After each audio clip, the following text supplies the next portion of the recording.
Welcome to this Work Smarter, Not Harder video. In this video, we're going to be talking about how to find library resource tutorials that we offer here at the library.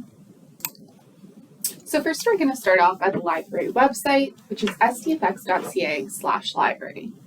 You're then going to want to scroll down to the help section, and in this, we have a subsection called tutorials. You're going to want to click on this, and it then takes you to where you can sign up for library workshops, where we have a bunch of different workshop schedules, including managing references with Zotero, citing your sources, and Library Research 101, which are all super helpful for gaining access and knowledge to library skills.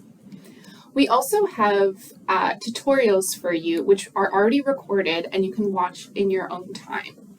So we have general library tutorials here, which are linked to YouTube or another link, and they include things such as finding books in Novanet, finding articles, finding specific articles in Novanet, and much more.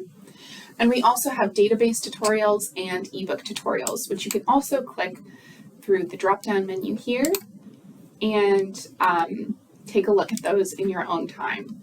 Hopefully knowing that those resources exist and they're there to help you will allow you to work smarter and not harder. Thanks for tuning in.